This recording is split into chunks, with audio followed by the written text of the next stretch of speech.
I'm leaving you, Nathan. I've met someone else. Those 7 words came out of Rebecca's mouth on a Tuesday evening while I was grilling chicken in our backyard, and for a moment my brain refused to process what she had just said.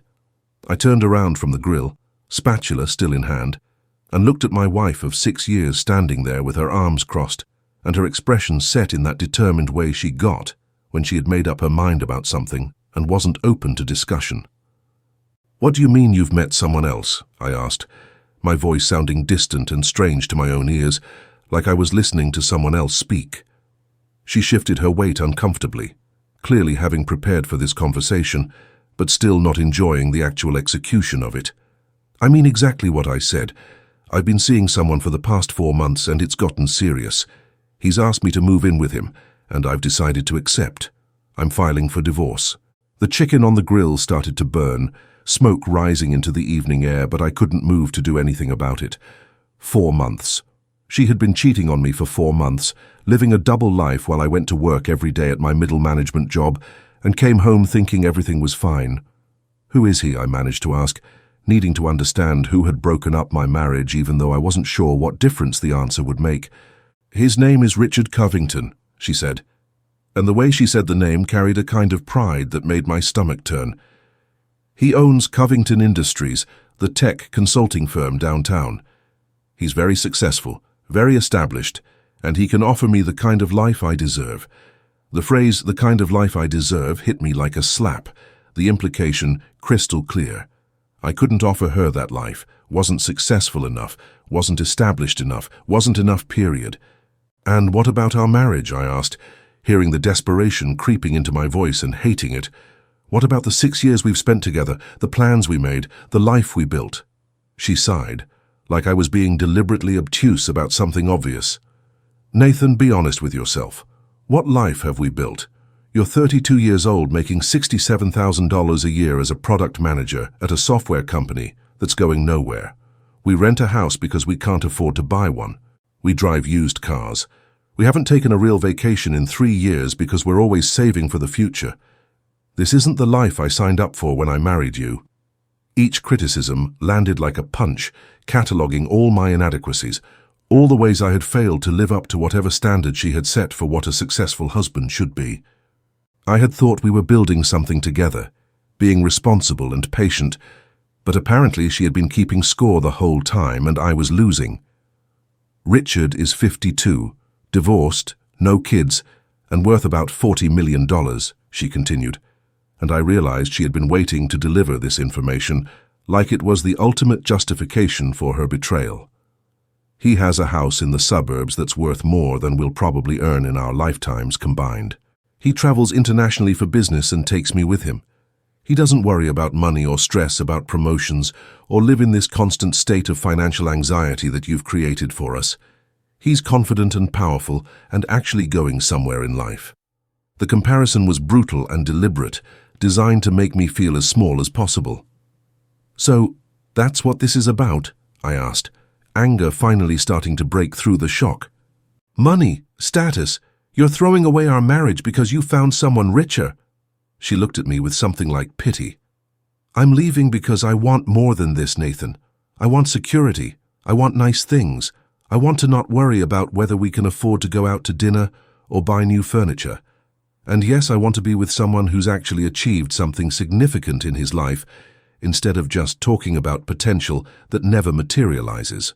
That last line cut deepest because it exposed what she really thought of me, not as a good man working hard and building a career step by step, but as someone full of unrealized potential, someone who talked about ambition but never actually achieved anything worth respecting. "You should probably turn off the grill," she said, her tone shifting to something more practical now that the emotional bombshell had been delivered. "The chicken is ruined. I'm going to pack some things and stay at Richard's tonight. I'll come back this weekend with movers to get the rest of my stuff. My lawyer will send you the divorce papers next week. I'm not asking for alimony since we don't have kids, and I'll be financially secure with Richard. We can split the security deposit on this rental and go our separate ways cleanly." She turned to walk back into the house, pausing at the door to add one more devastating observation. "For what it's worth, I did love you once, but love isn't enough when you're with someone who can't provide the life you want. I hope you figure yourself out someday, Nathan. You have potential, you just never do anything with it. Then she was gone, leaving me standing in the backyard with burned chicken and a shattered life. Part 2, paragraph 610. I stood in that backyard for another 20 minutes after she went inside, watching the smoke rise from the ruined chicken, my mind cycling through shock and anger and humiliation in waves that left me feeling physically sick. Eventually, I turned off the grill and went inside to find Rebecca, efficiently packing a suitcase with clothes and toiletries, moving through our bedroom like she was checking out of a hotel rather than leaving a marriage. "That's it?" I asked from the doorway. 6 years together and you're just walking out tonight? No conversation, no counseling, no attempt to work through this? She didn't even look up from her packing. "There's nothing to work through, Nathan. I've made my decision. Dragging this out would just make it harder for both of us." She zipped the suitcase closed with a finality that felt symbolic. "I'll be out of your life soon, and you can find someone who's satisfied with less than I need. Maybe that's better for everyone." She walked past me with the suitcase and I heard the front door open and close, heard her car start and drive away, and then the house was silent, except for the sound of my own breathing. The divorce papers arrived exactly when she said they would, delivered by a process server, who handed them to me at work in front of my colleagues because apparently Rebecca had given my office address. The humiliation of signing for divorce documents in the middle of my company's lobby, with co-workers pretending not to notice what was happening, felt like adding insult to injury. I read through the papers that night in the empty house that suddenly felt too big despite being small, seeing our marriage reduced to legal language about asset division and debt responsibility. We didn't have much to split. Some furniture, 2 cars that were paid off, about $18,000 in combined savings that we would divide equally. No house, no investments, no complicated financial entanglements, because we had been living modestly and saving slowly for a future that was now cancelled. I signed the papers in numb resignation because fighting seemed pointless when she was already living with a millionaire and clearly had no interest in reconciliation. The whole process was finalized in 90 days, quick and clean as she had promised, and just like that I was single, alone, and staring at a future I hadn't planned for. The months after the divorce were dark in ways I hadn't anticipated. I went to work, came home to an apartment I had moved into after the lease on the rental house expired, ate meals alone, and spent evenings questioning everything about my life and choices. Rebecca's criticisms echoed in my head constantly, not established enough, not successful enough, full of unrealized potential. The worst part was that I couldn't fully disagree with her assessment. I was 32 years old, and while I had a decent job and was responsible with money, I hadn't built anything remarkable, hadn't taken big risks, hadn't pushed myself beyond the comfortable middle management track I had fallen into after graduating college. I had been playing it safe, staying in the lane, doing good work but never exceptional work, and apparently that wasn't enough for the woman I loved. Through mutual acquaintances, I heard updates about Rebecca's new life that felt designed to maximize my sense of inadequacy. Trips to Paris and Tokyo, dinners at exclusive restaurants, photos on social media of her at charity galas wearing designer dresses. She looked happy and radiant in a way I didn't remember her being with me. Like she had finally found the life she was meant to live, and I had just been a placeholder until someone better came along. It was during one particularly brutal evening, scrolling through social media and torturing myself with images of Rebecca's upgraded life while sitting alone in my modest apartment eating microwave dinner, that I hit what felt like absolute rock bottom. I closed the laptop and looked around at my life with sudden clarity about how small and limited it had become. 32 years old, divorced, making okay money, but building no real wealth, following a career path that was predictable and safe, but ultimately mediocre.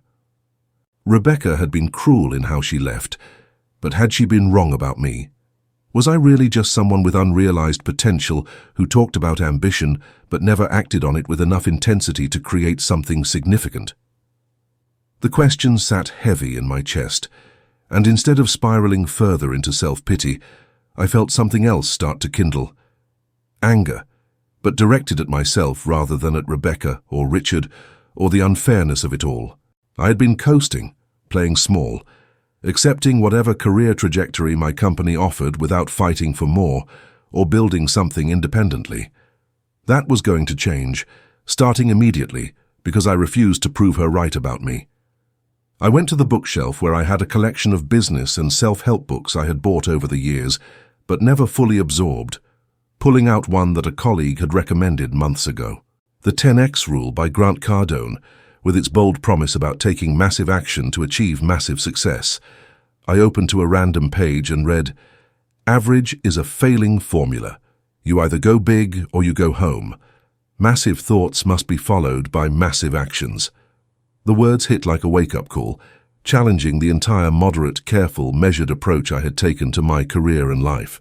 I had been aiming for average salary, average lifestyle, average achievement, and then wondering why my wife left me for someone extraordinary. If I wanted extraordinary results, I needed to take extraordinary action, operate at a level of intensity and commitment I had never sustained before. That realization, sitting alone in my apartment with a self-help book and the ashes of my old life surrounding me, became the inflection point where everything changed. I stayed up until 3 in the morning reading the entire book, taking notes, and mapping out a plan for transformation that felt simultaneously terrifying and necessary. The plan I developed that night was aggressive to the point of being almost reckless, but I was done with careful and moderate approaches that led to average outcomes. First priority, I needed to become exceptional at my current job, not just competent, so I could either leverage that into rapid promotion or use it as proof of value when pursuing opportunities elsewhere. I started arriving at the office at 6:30 a.m. instead of 9, leaving at 7 p.m. instead of 5:30, volunteering for every high-visibility project, regardless of how much extra work it required. I stopped treating my job as a comfortable place to collect a paycheck and started treating it as a laboratory for developing skills and demonstrating capabilities that could launch me to the next level. Within 3 months, my manager noticed the shift, commenting that I had really stepped up my game lately, and assigning me to lead a critical product launch that had previously been given to someone more senior. I threw myself into that project with intensity that bordered on obsession, working nights and weekends, coordinating with teams across multiple departments, solving problems before they became crises, and delivering results that exceeded every metric we had set. The product launch was a massive success, generating $2.3 million in first-quarter revenue and earning recognition from the company's executives who had previously never known my name. That success gave me leverage to negotiate a promotion to senior product manager with a salary bump to $92,000. Significant, but still nowhere near what I ultimately wanted to achieve. I took the promotion and immediately started planning my next move, because I had learned something important. Exceptional work gets rewarded, but the rewards within a single company have natural limits based on hierarchy and budget constraints. If I wanted to truly multiply my income and impact, I needed to think bigger than climbing the corporate ladder one rung at a time. I started researching the consulting industry, specifically how senior corporate employees transitioned to consulting roles, where they could charge premium rates for expertise rather than trading time for salary. I spent weekends getting certified in product management methodologies, building a portfolio of case studies from my work, and carefully crafting a personal brand on LinkedIn that positioned me as a strategic product leader rather than just an employee executing someone else's vision. 6 months after the promotion, I made my move. I gave notice at my stable corporate job and launched Crawford Product Strategies, a boutique consulting firm focused on helping mid-sized software companies optimize their product development and go-to-market approaches. My former employer became my first client, ironically, hiring me as a consultant at $200 per hour to help with a new product line, meaning I was making more per day than I used to make per week as their employee. That first contract gave me credibility to approach other companies, and I leveraged every relationship and connection I had built over 10 years in the industry to generate opportunities. The first year of consulting was financially unstable and stressful, with income swinging wildly between months where I billed $25,000 and months where I struggled to bill $8,000. But I was learning at an accelerated rate, developing skills in sales and business development and client management that I had never needed as an employee. And more importantly, I was building something that belonged to me rather than making someone else wealthy with my labor. By year 2, the consulting practice had stabilized with a consistent roster of 6 to 8 active clients, generating between $18,000 and $32,000 per month in revenue. After business expenses, I was netting around $180,000 annually, more than double my previous salary and with significantly more control over my time and trajectory. But I still wasn't satisfied, still felt like I was trading time for money rather than building something that could scale beyond my personal labor capacity.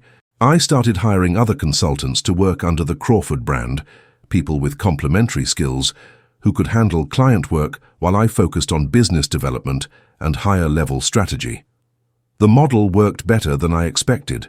I could sign clients based on the firm's reputation and my expertise, then delegate 60–70% of the actual execution to talented contractors while maintaining quality control and strategic oversight.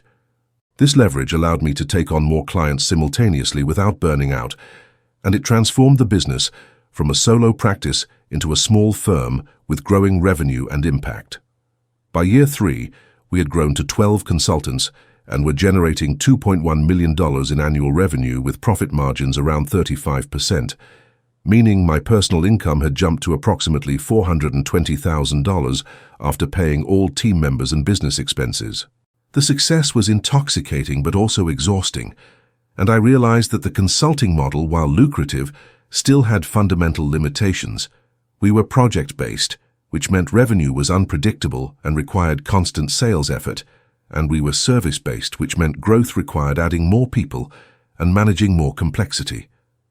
I started exploring how to build something more scalable, more predictable, more valuable as an asset, rather than just an income stream. That exploration led me to develop a software product based on the methodologies I had been teaching clients for years, a SaaS platform that helped product teams implement the strategic frameworks I had created, essentially packaging my expertise into technology that could serve hundreds of companies simultaneously without requiring my direct involvement. The product, called StrategyOS, took 8 months and $180,000 of investment to build, using the profits from consulting to fund development while maintaining client work to cover living expenses. When we launched StrategyOS, it was rough and minimal, but it solved a real problem that I knew existed because I had watched dozens of companies struggle with it. The first 10 customers were existing consulting clients who agreed to pilot the software, and their feedback helped us refine it into something genuinely valuable that people would pay for without me having to personally deliver services. StrategyOS started slowly, adding customers at a pace of 3 to 5 per month through referrals and targeted outreach to companies that matched our ideal customer profile. We charged $490 per month for the software subscription, which didn't sound like much until you multiplied it by a growing number of customers who paid every month with minimal ongoing effort required from our side.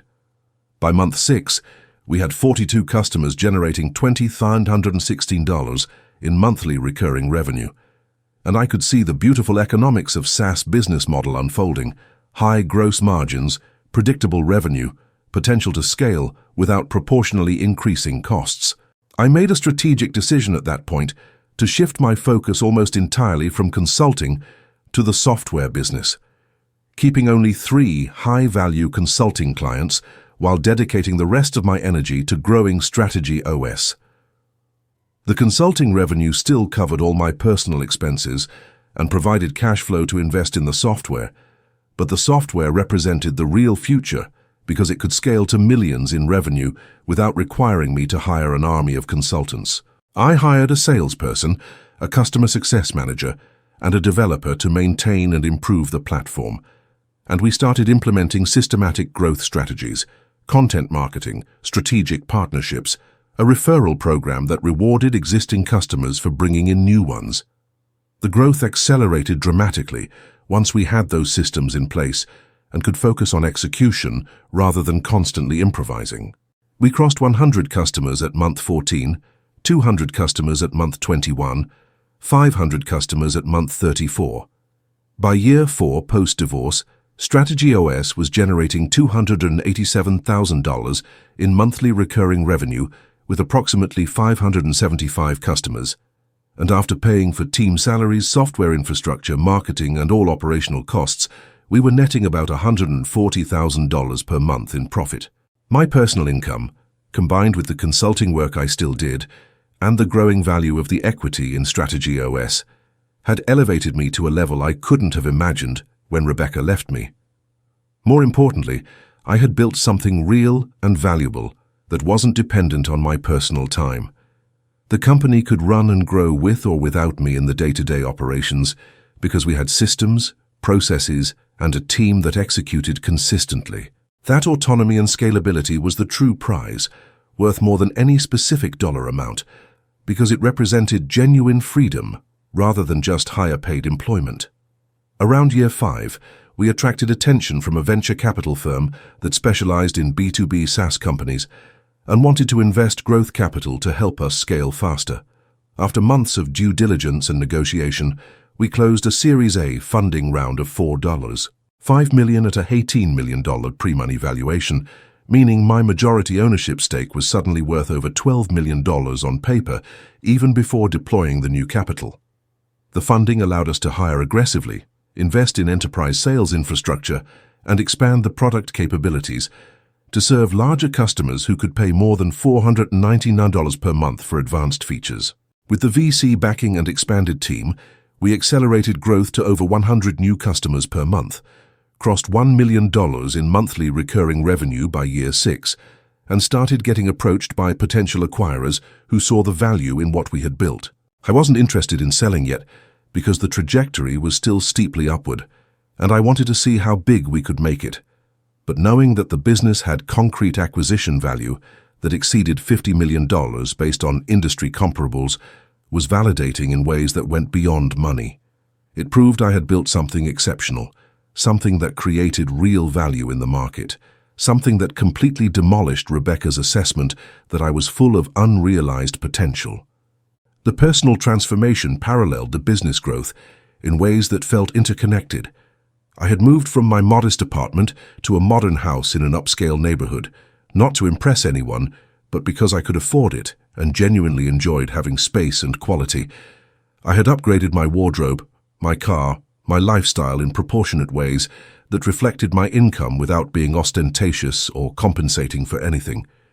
I dated occasionally, but avoided serious relationships because I was so focused on building the business and honestly hadn't fully processed the betrayal from Rebecca, enough to trust someone new with that level of vulnerability. The work itself had become deeply satisfying in ways that transcended financial rewards. I was solving real problems for hundreds of companies, employing over 30 people whose livelihoods depended on the business succeeding, building something that could potentially impact thousands of organizations if we continued scaling. That sense of purpose and impact felt like the ultimate vindication of the choice to aim for extraordinary rather than settling for average. I had taken massive action as the book had instructed, and I was getting massive results that validated the entire approach. It was year 7 post-divorce when I got the notification from LinkedIn that would bring everything full circle in a way I never could have scripted. Rebecca Thornton has applied for Senior Product Manager at Strategy OS. I stared at that notification for a solid minute, my mind struggling to process the implications. Rebecca, who had left me because I wasn't successful enough, who had married Richard Covington and lived a life of luxury funded by his wealth, was applying for a job at my company at a salary that would probably be around $120,000, $140,000 based on the role. I pulled up her LinkedIn profile and saw a story told through employment gaps and vague descriptions. She had worked briefly at one of Richard's companies, but that had ended 3 years ago, followed by a 2-year gap, then a short stint at a startup that apparently failed, then another gap. Her profile picture showed someone who had aged visibly, the radiant confidence from her social media posts years ago replaced by something that looked like stress and uncertainty. I felt a complicated surge of emotions. Vindication, definitely, but also curiosity about what had happened to the life she had left me to pursue, and underneath it all, a recognition that I was now in a position of power, in a dynamic where she had once held all the cards. I forwarded the application to my head of HR with a note. Please screen this candidate normally through our standard process. If she passes initial screening, I'll handle the final interview personally. I wasn't going to give her special treatment, positive or negative, based on our history. She would go through the same rigorous process as any other candidate, and if she made it to the final round, then I would have the conversation that apparently the universe had decided needed to happen. 2 weeks later, HR informed me that Rebecca had passed the initial phone screen and technical assessment and was being scheduled for final interviews. She's qualified for the role, my HR director said. Good experience in product management, solid references, knows the industry well. The team that interviewed her had positive feedback. She's definitely a viable candidate. I scheduled her final interview for the following Tuesday at 2 p.m., blocking out 90 minutes and informing my assistant that I was not to be disturbed during that time, regardless of what else came up. I spent the weekend thinking about what I wanted to say and how I wanted to handle the situation, determined to be professional and fair, but also honest about the history between us. Tuesday arrived, and I was in my office reviewing her application materials one more time when my assistant called to let me know Rebecca had arrived for her interview. "Send her in," I said, and took a deep breath, steadying myself for whatever was about to unfold. The door opened and Rebecca walked in, and I saw the exact moment she recognized me, her confident job interview expression crumbling into shock, her steps faltering, her hand coming up to her mouth as if to hold back words that wanted to escape. "Nathan," she said, his name coming out as barely more than a whisper. You're the CEO of Strategy OS?" I stood up and gestured to the chair across from my desk, keeping my expression neutral and professional. "I am. Please have a seat, Rebecca. I understand you're interviewing for the senior product manager position." She sat down slowly, clearly trying to process this turn of events, her eyes taking in my corner office with its floor-to-ceiling windows, the awards on the wall, the obvious markers of success that contradicted everything she had believed about me 7 years ago. "I didn't know," she said, still seeming unable to fully grasp the situation. I saw the CEO's name was Nathan Crawford, but it's not an uncommon name, and I never imagined—" She trailed off, the sentence unfinished because there was no good way to complete it, without acknowledging that she had never imagined I could build something like this. "You thought I was still working a middle management job somewhere, maybe making $80,000 a year if I was lucky," I finished for her, keeping my tone even, but not unkind. "It's okay, I know what you thought of me when you left. You were pretty explicit about it." A flush of embarrassment colored her cheeks, and she looked down at her hands. "Nathan, I don't even know what to say. This is so far beyond anything I thought you would—" She stopped again, perhaps realizing that every attempt to express her surprise was just reinforcing how little she had believed in my potential. "Why don't we start with the interview?" I suggested, wanting to establish professional boundaries before we dealt with personal history. "Tell me about your experience and why you're interested in this role at Strategy OS." She took a breath and shifted into interview mode, walking through her resume and explaining her background in product management, the skills she had developed, the results she had delivered in previous roles. I listened carefully, asked probing questions, evaluated her responses against the standard we held for senior positions at Strategy OS. She was competent, that much was clear.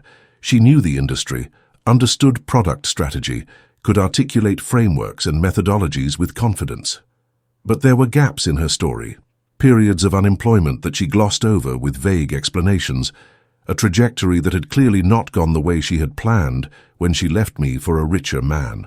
After about 40 minutes of professional interview questions, I leaned back in my chair and decided it was time to address the elephant in the room. "Okay, Rebecca, you're clearly qualified for the role from a skills perspective, but before we go any further, I think we need to talk about the fact that you're my ex-wife who left me because I wasn't successful enough, and you're now sitting across from me, applying for a job at my company. That's not a normal situation, and we need to be honest about it." She nodded, tears starting to form in her eyes, though she was clearly trying to hold them back. "You're right. We do need to talk about it. Nathan, I don't even know where to start. I was wrong about you, so completely and devastatingly wrong that I don't have adequate words to express it. You weren't unmotivated or full of unrealized potential. You just had a different timeline and approach than I could see at the time." She paused, wiping at her eyes with the back of her hand. "I threw away something real and good because I was chasing security and status instead of building something with someone who actually cared about me. And the life I left you for? It fell apart spectacularly. Richard turned out to be a controlling, manipulative person who saw me as a trophy rather than a partner. The wealth was real, but it came with expectations and limitations I hadn't anticipated. When I finally left him after 4 years of being miserable, I realized I had destroyed my career momentum, alienated friends who had warned me about him, and lost the one person who had actually loved me for who I was, rather than what I represented. I've been trying to rebuild my career and my life for 3 years now, and it's been so much harder than I ever imagined. And now here I am, sitting across from you, asking for a job at a company you built after I told you that you would never amount to anything significant. The irony is not lost on me." I sat in silence for a moment, letting her words settle between us, processing the vulnerability and regret in what she had just shared. Part of me wanted to feel vindicated, to revel in the role reversal, to make her feel as small as she had made me feel 7 years ago. But the larger part of me, the part that had grown through building this company and working on becoming a better person, recognized that rubbing her face in her mistakes would be petty and wouldn't serve anyone. "I appreciate your honesty," I said finally. "What happened between us was painful, and yes, your assessment of me was unfair and short-sighted. But I also need to acknowledge that your leaving, as brutal as it was, forced me to examine my own complacency. I had been coasting, playing it safe, not pushing myself to reach my actual potential. Your departure was the catalyst that made me stop settling for average and start aiming for exceptional. So in a weird way, you did me a favor, even though that wasn't your intention."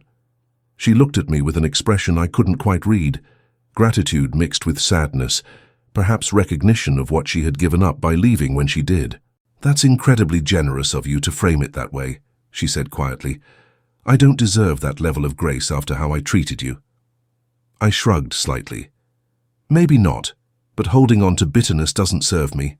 I'm successful now, not because I was angry at you, but because I channeled that pain into productive action. The anger burned out years ago, leaving behind lessons and growth that I wouldn't trade for anything." I paused, considering how to navigate the next part of this conversation. "So let's talk about the practical situation we're in right now. You need a job.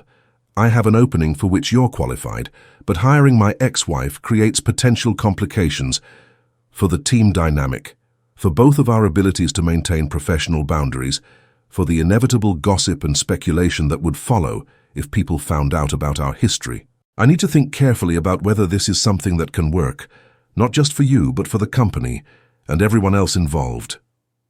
She nodded, understanding the complexity of the situation. "I get it. And Nathan, I want you to know that I'm not here expecting special treatment or hoping to manipulate our past relationship into getting the job. If you decide not to hire me because the situation is too complicated, I'll understand completely and won't hold it against you. Tell me honestly," I said, leaning forward and making direct eye contact. "Why do you want to work here specifically? When you applied, you didn't know I was the CEO, but you still chose to apply to Strategy OS out of all the companies you could have targeted. What attracted you to this opportunity?" She thought about the question carefully before answering. "I've been following Strategy OS for about a year, reading your blog posts and case studies, impressed by the methodology and the results you were getting for clients. The product philosophy resonated with me. This idea that strategy should be systematic and accessible rather than mysterious consulting magic. And honestly, the company culture you've built, at least from what I could observe externally, seemed like a place where good work would be recognized and where there would be room to grow without politics getting in the way. I've worked at several companies since leaving Richard's organization, and most of them were toxic or dysfunctional in various ways. Strategy OS seemed different. Seemed like a place I could actually contribute and build a career, rather than just collecting a paycheck while looking for the next opportunity." The answer was thoughtful and seemed genuine, which made the decision harder rather than easier. "Here's what I'm going to do," I said after considering the options. "I'm going to offer you the position, but with very clear conditions and expectations that we both need to agree to up front. First, our past relationship stays in the past. We don't discuss it with colleagues, we don't let it influence how we work together. We maintain strict professional boundaries at all times. Second, you report to the VP of Product, not directly to me, which creates a buffer that keeps us from having to interact daily, while still allowing you to do your job effectively.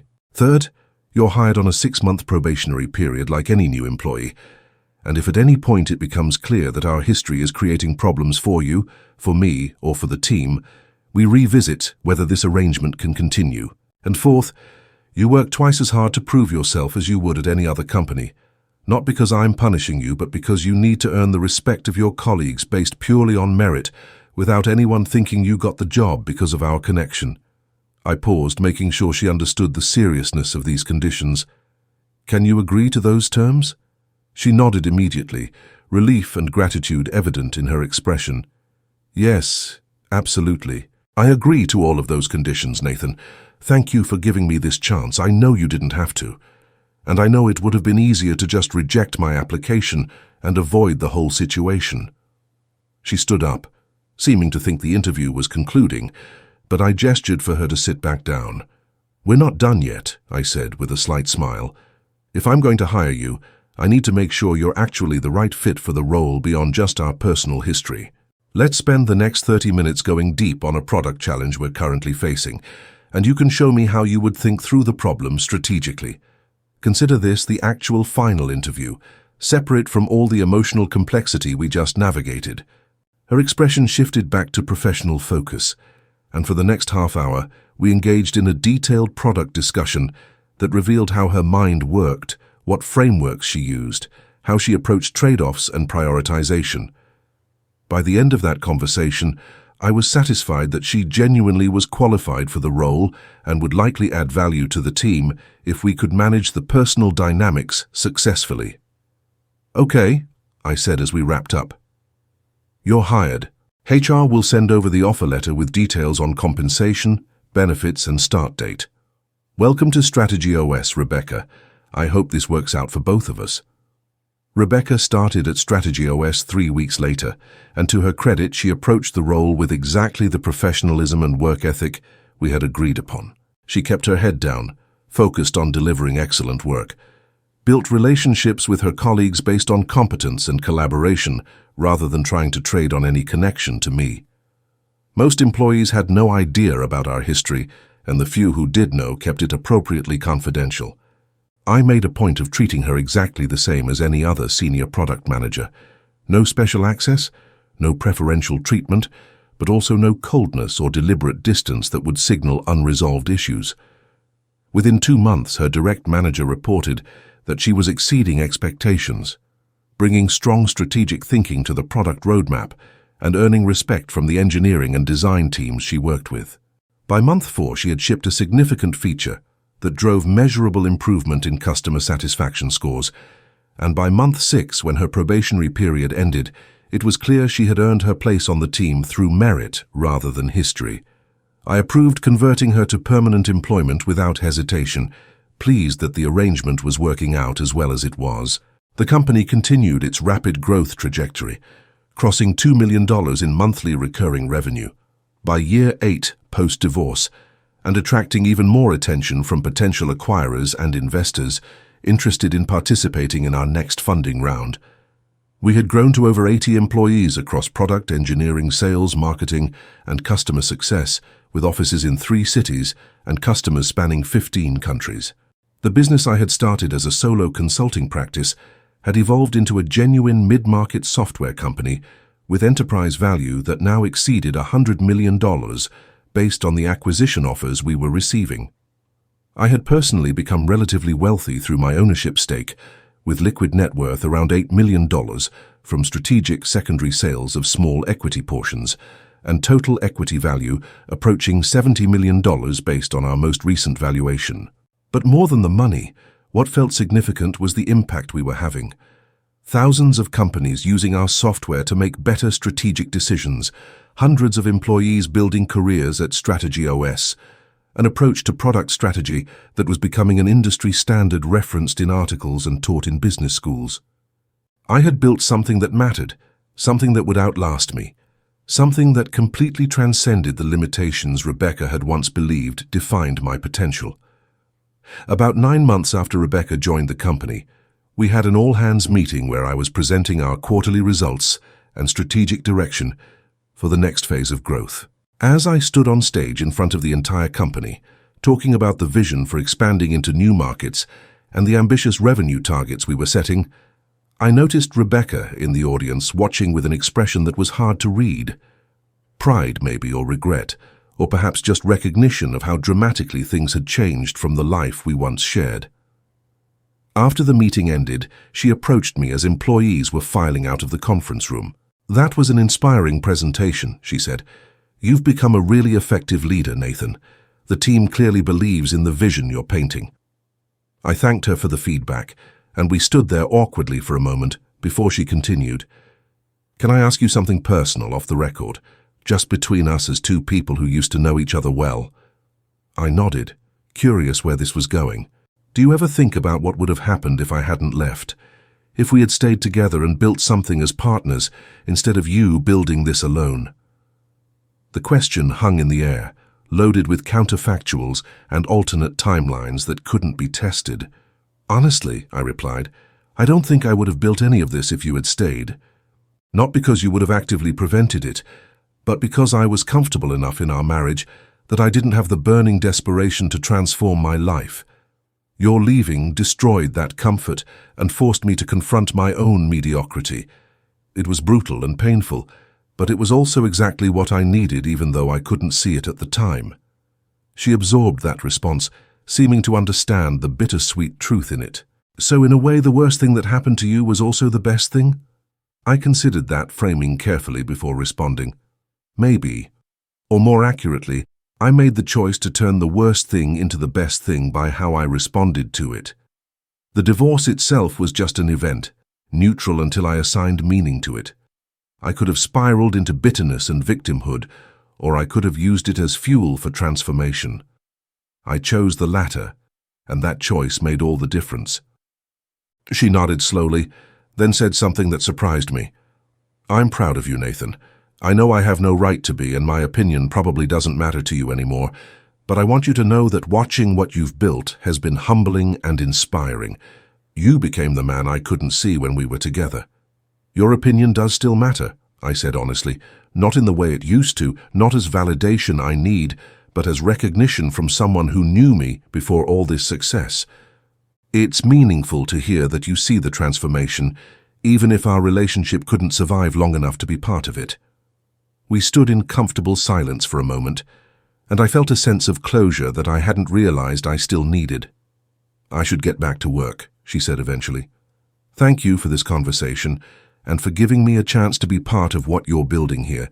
It means more than you probably realize."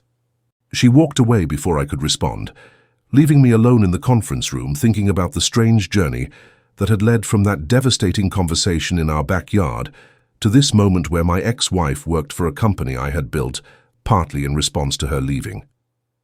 Life's sense of irony and justice continued to amaze me, delivering outcomes that felt simultaneously surprising and inevitable, painful and healing, ending chapters while opening new ones that were richer and more complex than what came before. I was grateful for all of it, the marriage, the divorce, the struggle, the success, because it had all been necessary to create the person I had become and the life I was now living. Over the following year, Rebecca continued to excel in her role and became one of the senior leaders on the product team, eventually getting promoted to Director of Product Strategy, with expanded responsibilities and a team of 4 product managers reporting to her. She had earned that promotion through consistently excellent work and strategic thinking that elevated the entire product organization. By year 10, post-divorce, Strategy OS had grown to $6, $2 million in monthly recurring revenue, nearly 200 employees, and we finally decided to accept an acquisition offer from a larger enterprise software company that valued us at $380 million. My ownership stake in that transaction translated to $266 million after taxes and various considerations, setting me up with generational wealth and the freedom to choose what came next without financial constraints influencing the decision. The acquisition closed on a Tuesday in October, and at the closing dinner, I made a point of thanking the entire leadership team, including Rebecca, acknowledging publicly that everyone in that room had contributed to building something exceptional that was now being rewarded with an outcome that would change all our lives financially, while also ensuring the product and company would continue growing as part of a larger organization. After the acquisition closed and the dust settled, I found myself with resources and freedom I had never imagined. During those dark months after the divorce, when I was eating microwave dinners alone and wondering if Rebecca had been right about my limitations, I took several months off to travel, decompress, and think about what I wanted to do with the next chapter of my life now that financial pressure was completely removed from the equation. Rebecca, like all employees, had received equity in the acquisition as part of the retention package I had insisted on when negotiating terms. Her shares were worth about $2.3 million, life-changing money for someone who had been struggling to rebuild her career just a few years earlier. She sent me a text message after the wire transfers cleared. "I will never be able to adequately express how grateful I am that you gave me this opportunity despite our history. You changed my life twice. Once by becoming someone extraordinary after I left, and again by allowing me to be part of what you built. Thank you." I responded simply, "You earned it through your work. Enjoy the success." And I meant it. Whatever complicated feelings existed about our past, she had genuinely contributed value to the company and deserved to share in the outcome. I eventually decided to use my resources and experience to start an investment firm focused on early-stage B2B software companies, essentially helping other entrepreneurs navigate the journey I had just completed while deploying capital strategically to generate returns. The firm, Crawford Ventures, launched with $50 million of my own capital and quickly attracted additional institutional investors who wanted exposure to my deal flow and operational expertise.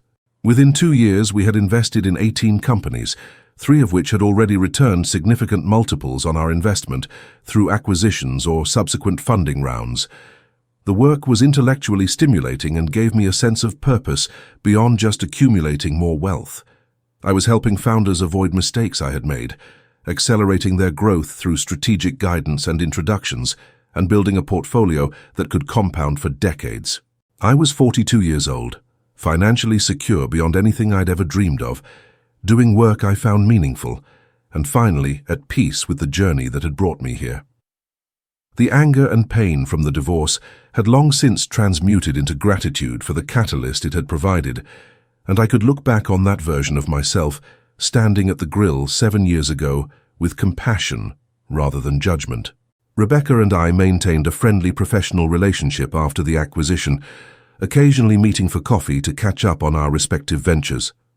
She had used her acquisition proceeds to buy a house, pay off all debts, invest for retirement, and generally set herself up with the financial security she had always craved, but had mistakenly thought could only come through attaching herself to someone else's wealth rather than building her own. She was dating someone new, a teacher she had met through mutual friends, and seemed genuinely happy in a way that was quieter and more grounded than the flashy lifestyle she had chased with Richard. I learned a hard lesson about the difference between having money and being with someone who has money, she told me during one of these coffee meetings. When you're with someone wealthy, you have access to their resources but no real security, because it can all disappear if the relationship ends. When you build your own success, even if it's smaller, it belongs to you and can't be taken away. I wish I had understood that when we were married. I would have made very different choices. I appreciated her self-awareness and the maturity it had taken to reach that understanding, even if it had come too late to save our marriage. There was a moment during that conversation when she asked me something that had clearly been on her mind for a while. "Do you ever wonder what would have happened if I had stayed and supported your ambitions instead of leaving for someone richer? Do you think we could have built something together?" It was a version of the question she had asked before, but with more vulnerability and genuine curiosity rather than regret. I thought about it honestly before responding. I think we could have built something, but probably not this. The truth is, Rebecca, we wanted fundamentally different things from life. You valued security and status and nice things, which isn't wrong, but it's different from what drives me. I value freedom and impact and building something meaningful, and I'm willing to accept more risk and uncertainty to achieve those things. Those differences would have created friction in our marriage, even if I had been more successful earlier. We probably would have ended up divorced eventually anyway, just under different circumstances. She nodded, seeming to accept that assessment. You're probably right. We were incompatible in ways that went deeper than just money or success. I'm glad we can acknowledge that now without bitterness. I agreed, grateful that we had both matured enough to see our past clearly without the distortion of anger or resentment. Several years after the acquisition, I received an invitation to speak at a major entrepreneurship conference about building and scaling successful software companies. The organizers wanted me to share the full journey, including the personal struggles that had catalyzed my transformation, and after some hesitation I agreed to be vulnerable about the divorce and how it had shaped my path. Standing on stage in front of 2,000 entrepreneurs and business leaders, I told the story of Rebecca leaving me for a richer man, of feeling like a failure at 32, of finding the book that challenged me to take massive action and aim for extraordinary rather than settling for average. I talked about the years of intense work and sacrifice, the consulting business that led to the software company, the eventual acquisition that validated everything I had built. The worst moment of my life, I said to the audience, when my wife told me I wasn't successful enough and left me for someone who was, turned out to be the best thing that ever happened to me. Not because I wanted to prove her wrong, that motivation burned out quickly, but because it forced me to examine who I was and who I could become if I stopped playing small and started taking massive action toward massive goals.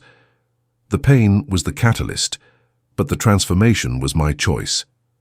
And that's the lesson I want you to take from this.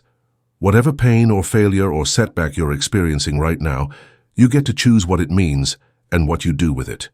You can let it destroy you, or you can use it as fuel for becoming someone extraordinary. The circumstances don't determine the outcome. Your response does. The speech resonated powerfully with the audience, and afterward dozens of people approached me, sharing their own stories of divorce, job loss, business failure, and other catalytic pain points that had forced them to rebuild and ultimately create better lives than they had before. One conversation in particular stood out, a woman in her late 30s who had recently been fired from an executive position she had held for 7 years, feeling devastated and lost about what came next. "Your story gives me hope that this isn't the end," she said with tears in her eyes. "Right now it feels like I've failed and wasted years of my career, but maybe this is actually the push I needed to build something of my own instead of climbing someone else's corporate ladder." I spent 15 minutes talking through her situation, sharing specific frameworks and resources that could help her navigate the transition, and watching her shift from despair to cautious optimism reminded me why telling my story publicly mattered despite the vulnerability it required. If my pain and transformation could help even one person avoid years of suffering or accelerate their own journey to success, then exposing the messy truth of my divorce was worth the discomfort of making it public. The speaking engagement led to other opportunities to share the story: podcast interviews, magazine profiles, eventually a book deal from a publisher who wanted to capture the full journey from divorced and broken to successful entrepreneur and investor. Writing the book forced me to examine the entire arc with even more depth and honesty than I had accessed before, exploring not just what happened, but why it happened, and what universal principles could be extracted from the specific circumstances of my life. The book, titled Massive Action: How I Turned Divorce and Failure into a $266 million exit, became a modest bestseller in the business category and generated hundreds of emails from readers who connected with different aspects of the story. Some were going through divorces and needed hope. Some were stuck in careers that felt limiting and needed permission to take bigger risks. Some were already successful, but playing smaller than their potential. and needed a reminder that extraordinary results required extraordinary commitment and action. The book had become its own business in a sense, generating speaking fees, consulting engagements, and media opportunities that kept me visible and relevant in entrepreneurial circles, even as I shifted my primary focus to venture investing. Rebecca read the book after it published and reached out to share her reaction. "You were fair and honest about what happened between us, without being cruel or vindictive. I appreciate that you told the truth about my role in your story, without making me into a villain. It can't have been easy to be that balanced given how much pain I caused you." I appreciated her acknowledgement, and it led to another coffee meeting where we had what turned out to be one of our deepest conversations about the past and what we had both learned from it. "The thing I understand now that I didn't then," she said, "is that I was trying to outsource my security and worth to someone else rather than building it myself. Richard was rich, and I thought attaching myself to his wealth would solve all my anxieties about money and status. But it didn't, because the security was never real. It was borrowed, conditional, dependent on maintaining a relationship with someone who saw me as an acquisition rather than an equal partner. When that ended, I had nothing, because I had built nothing of my own." She paused, looking directly at me. "You, on the other hand, lost everything in the divorce and then built something from scratch that belonged entirely to you. The security you have now is real because you created it through your own capabilities and effort. I took the shortcut that turned out to be the long way around, while you took the hard path that led somewhere genuine." "I think we both had to learn our own lessons," I responded. "You had to learn that external validation and borrowed success are empty, and I had to learn that I was capable of much more than I had been attempting. We probably couldn't have learned those lessons together because we were enabling each other's limitations. You settling for the safety of being with someone wealthy, me settling for the comfort of a stable job and average aspirations. The divorce forced us both to confront ourselves without the cushion of the relationship, and we each had to figure out who we were and what we valued independent of each other. That was painful, but necessary." She nodded, seeming to appreciate that framing. "Do you think we'll ever stop processing this? It's been over 10 years, we've both moved on and built successful lives, but we keep having these reflective conversations like we're still trying to make sense of what happened." I smiled, recognizing the truth in her observation. "Maybe some experiences are so formative that you never stop processing them, you just integrate them more deeply over time. The divorce was the inflection point of my entire adult life. It's going to remain significant, no matter how many years pass or how much success I achieve afterward." We talked for another hour, ranging across topics from our current relationships to our thoughts on what made a good partnership, to our reflections on how differently our lives had unfolded from what either of us expected when we got married 12 years earlier.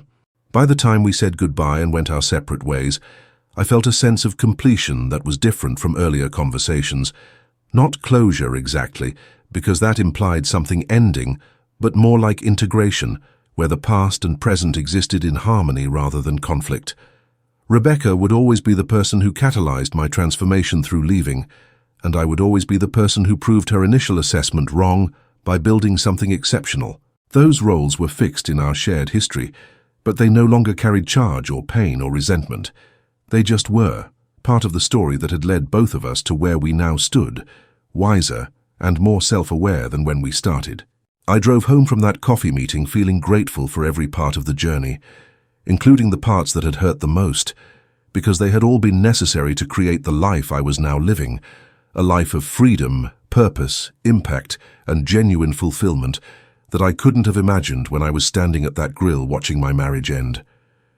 The years continued to unfold, with the kind of measured success and steady growth that comes when you've already achieved your initial goals and are now building for legacy rather than survival. Crawford Ventures grew to over $300 million in assets under management, with a portfolio of 38 companies across various stages of development. Several of those investments had generated exceptional returns, including one that returned 42x our initial investment when it was acquired by a tech giant for $1.8 billion. I had become known in venture capital circles as an operator turned investor who brought practical wisdom and operational expertise rather than just capital. and founders actively sought our involvement because of the strategic value we added beyond money. My personal net worth had grown to approximately $380 million through various investments and the continued appreciation of assets from the Strategy OS exit. But the number itself mattered less than what it represented. Complete financial freedom, the ability to do work I found meaningful without any financial pressure, and the resources to support causes and people I cared about without it affecting my lifestyle. I had reached a place that younger me would have considered fantasy, and yet it felt surprisingly normal and manageable rather than extraordinary or overwhelming. Wealth, I had learned, doesn't fundamentally change who you are. It just amplifies your existing values and removes financial constraints that might have prevented you from fully expressing them. It was year 15 post-divorce when I got married again, this time to someone I had met through entrepreneurial circles who shared my values about building meaningful things and maintaining independence within partnership. Her name was Alexandra. She had built and sold her own successful marketing agency, and our relationship was characterized by mutual respect and genuine partnership, rather than the power imbalances and unspoken scorekeeping that had defined my marriage to Rebecca. Alexandra knew my full story, including the divorce and how it had shaped my journey, and rather than being intimidated by my success or seeing me as a security provider, she approached our relationship as two accomplished people choosing to build a life together while maintaining their individual identities and pursuits. The wedding was small and intimate, focused on commitment rather than performance, and standing at the altar exchanging vows, I felt a profound difference from my first marriage. This time I was choosing partnership from a place of wholeness rather than need, building something with someone who saw me clearly rather than projecting expectations I couldn't meet. Rebecca sent a thoughtful congratulations message when she heard about the wedding, genuinely happy that I had found someone compatible and secure enough to build a healthy relationship with. The fact that we could celebrate each other's happiness without residual bitterness or competition felt like the ultimate evidence that we had both healed and grown beyond who we were when our marriage imploded. Alexandra and I bought a beautiful house in the hills, traveled extensively, pursued our individual interests and shared ones with equal enthusiasm, and generally built a life that felt abundant and balanced in ways my first marriage had never achieved. We talked often about the lessons we had learned from previous relationships and how those lessons informed how we showed up for each other. Communication, respect, supporting each other's growth rather than feeling threatened by it, maintaining financial independence even while sharing resources, never making the other person responsible for our happiness or security. These principles, obvious in theory but difficult to practice consistently, became the foundation of a partnership that worked because both of us had done the hard work of becoming complete individuals before trying to merge our lives. I sometimes reflected on how different this felt from being married to Rebecca, how the absence of financial anxiety and power dynamics created space for genuine affection and collaboration, and I felt grateful that my first marriage had ended when it did, rather than trapping us both in dysfunction for decades, before we finally acknowledged the incompatibility that had always been there. Rebecca's life had stabilized into something that seemed genuinely satisfying for who she was and what she valued. She had stayed with the acquiring company after the Strategy OS transaction, gotten promoted to VP of Product, and was making good money while building influence within the larger organization. She had married the teacher she had been dating, bought a house in the suburbs, and seemed content with a life that emphasized stability and simple pleasures rather than status and luxury. We saw each other occasionally at industry events or mutual friend gatherings, and our interactions were warm but not overly familiar, carrying the ease of people who had resolved their past and could appreciate each other's present without wanting to be more involved in it. Her husband was kind and unpretentious, seemingly secure enough in himself that he didn't feel threatened by his wife's professional success or her history with someone who had become wealthy and well-known. I liked him, and I appreciated that Rebecca had found someone compatible with who she had become rather than who she thought she should be. The contrast between this choice and her decision to leave me for Richard's wealth was striking, evidence of real growth and changed priorities that had come from years of difficult experience.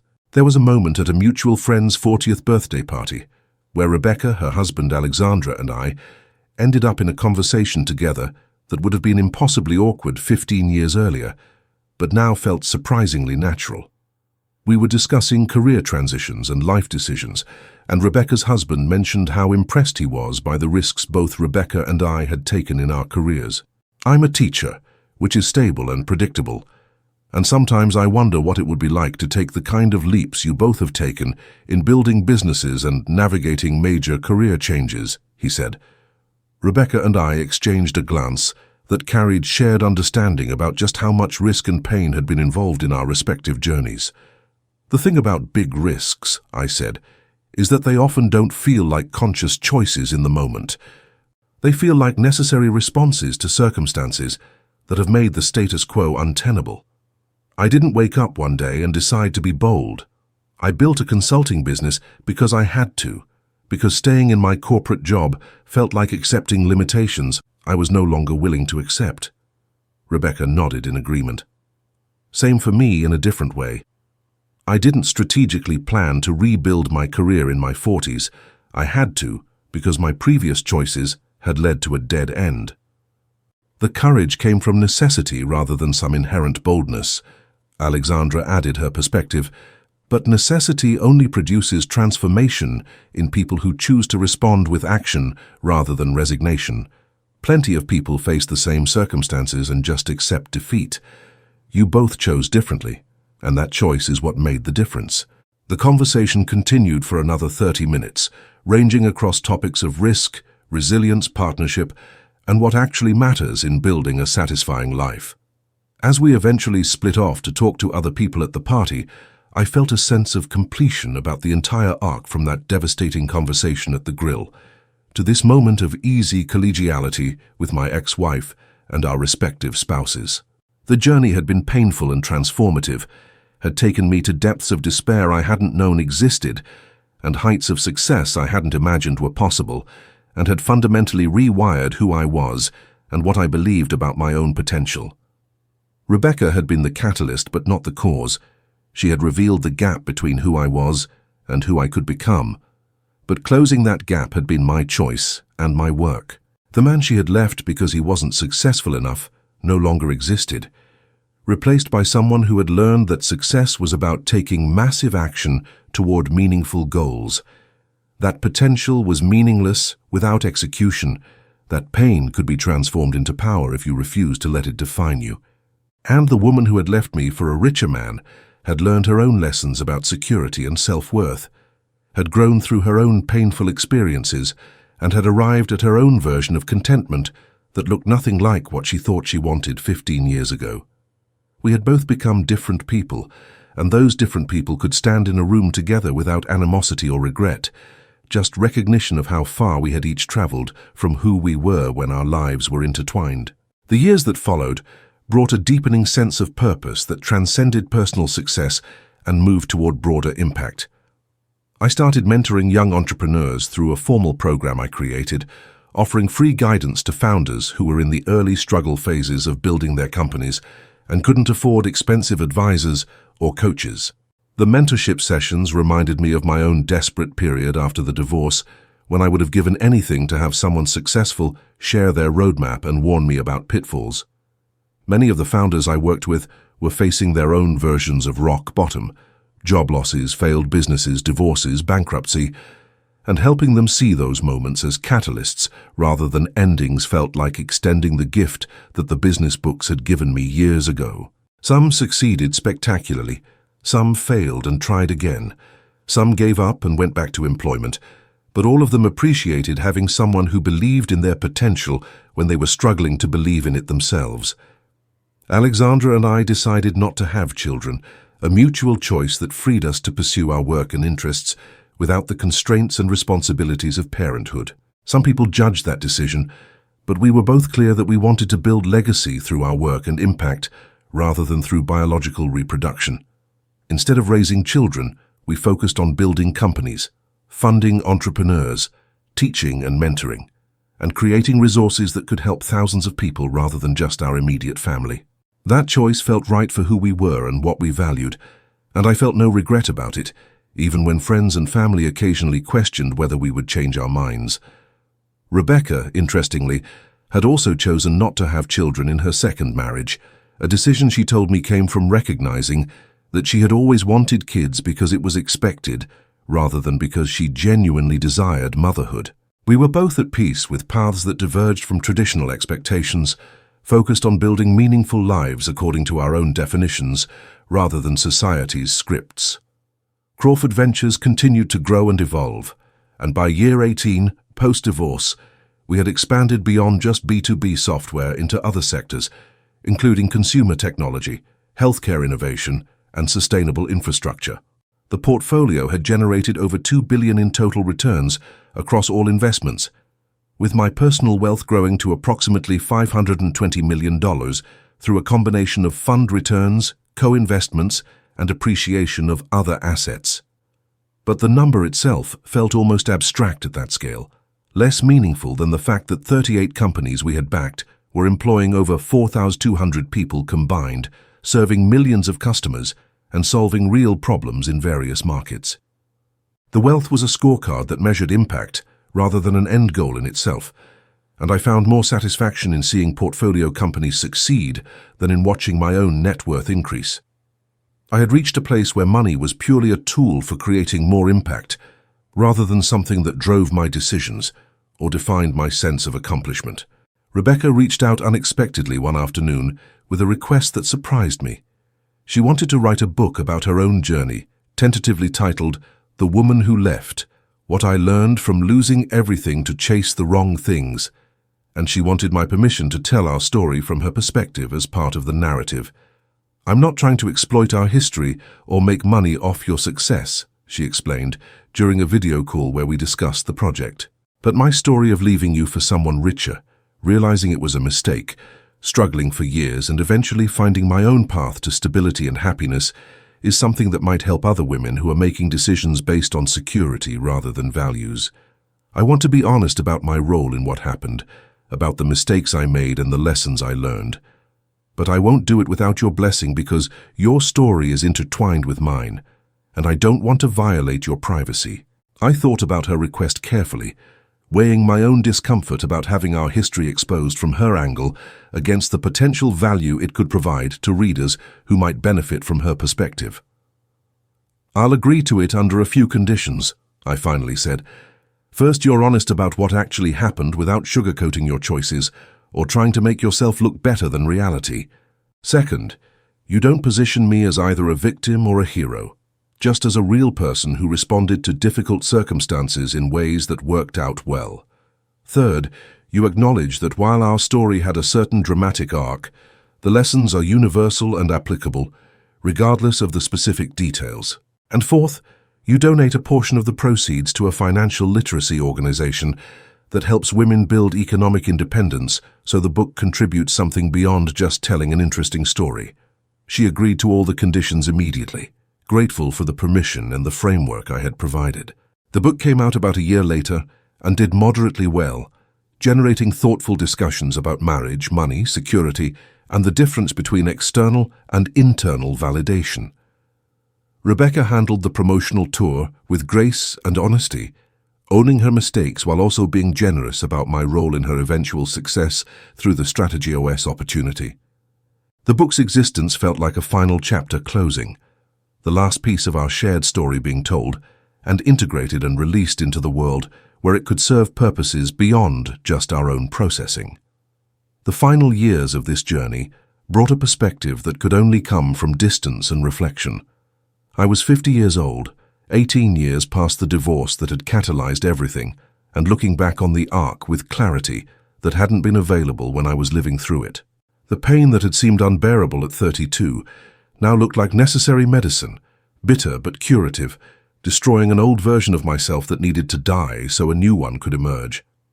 Rebecca's assessment that I was full of unrealized potential had been accurate but incomplete.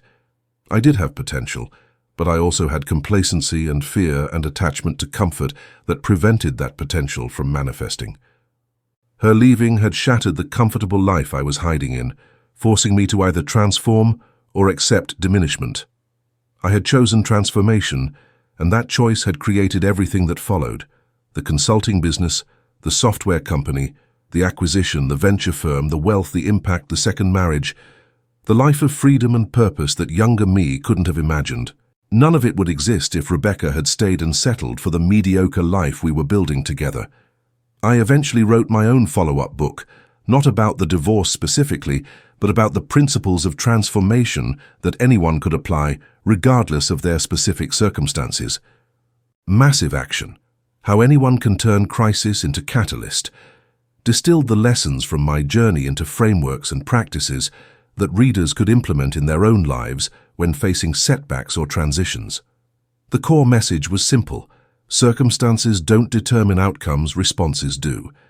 Pain can be fuel if you choose to convert it into action, rather than letting it paralyze you into victimhood. Average results come from average effort, and if you want extraordinary outcomes, you must be willing to take extraordinary action even when you don't feel ready.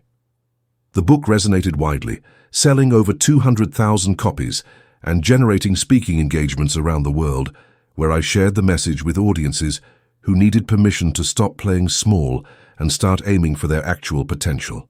Every time I told the story of being left by my wife for not being successful enough, then building a company worth hundreds of millions, I watched people's faces shift from resignation to possibility, from "this is my fate" to "maybe I can change this." Rebecca and I maintained our occasional coffee meetings, now less frequent as we both became fully absorbed in our own lives, but still meaningful when they happened. During one of our last conversations, she asked me a question that crystallized everything. Do you think you would have eventually achieved all this success even without the divorce? Or was the pain truly necessary? I thought about that carefully before responding. I think the potential was always there, but without the divorce, I probably would have taken 20 years to realize it instead of 5. I would have stayed comfortable in my corporate job, gotten promoted slowly, maybe made it to director or VP by 50, retired with a decent 401k and a solid but unremarkable career. The divorce compressed my timeline by creating urgency and desperation that wouldn't have existed otherwise. So no, I don't think I would have achieved this level of success without that catalyst. The pain wasn't just helpful, it was essential. She nodded, absorbing that answer. So in a way, I gave you a gift by leaving, even though it didn't feel like a gift at the time, and I certainly didn't intend it as one. I smiled. Yes, exactly. The worst gift I ever received, wrapped in the most painful packaging imaginable, but a gift nonetheless. We said goodbye after that conversation, knowing it might be months before we spoke again, our lives now so full and separate that maintaining connection required intentional effort rather than happening naturally. As I drove home to the life I had built, the beautiful house, the successful firm, the loving marriage, the meaningful work, I felt profound gratitude for every part of the journey, including the parts that had broken me. The divorce had revealed that I was capable of much more than I had been attempting, that comfort was the enemy of growth, that security came from internal capabilities rather than external circumstances. Rebecca had been the messenger who delivered that lesson, though neither of us understood that's what was happening at the time. She thought she was leaving a man with limited potential for one with established success. What she actually did was free me to discover potential I didn't know I had, while simultaneously teaching herself a painful lesson about the difference between borrowed security and genuine self-sufficiency. We had both grown through the experience, both become wiser and more self-aware. Both ultimately ended up in better places than we would have reached if we had stayed together. Looking back on 50 years of life, with 18 of them defined by the trajectory that started with Rebecca saying, "I'm leaving you for someone richer," I understood that transformation always begins with destruction. The old must burn for the new to emerge. Comfort must be shattered for growth to become necessary. Pain must be felt fully before it can be converted into power. I had been destroyed at 32, reduced to ashes in a backyard with burned chicken and a broken heart, and from those ashes had risen someone stronger, more capable, more aligned with his actual potential than the comfortable, complacent, average version who had existed before. Rebecca had lit the match, but I had chosen to use the fire to forge rather than letting it consume. That choice, made in darkness and desperation with nothing but a self-help book and a refusal to accept defeat, had determined everything that followed. Massive thoughts followed by massive actions had indeed created massive results, just as the book promised, and the journey from divorced and broken to wealthy and fulfilled had proven that potential was meaningless without the willingness to take the risks and do the work that transformed possibility into reality. I was grateful for all of it. The marriage, the divorce, the pain, the struggle, the breakthrough, the success, because it had all been necessary to become the man I was always capable of being, but hadn't had the courage or desperation to become until circumstances left me no other choice. And that ultimately was the greatest gift Rebecca ever gave me. The gift of necessary destruction that forced me to rebuild into something extraordinary.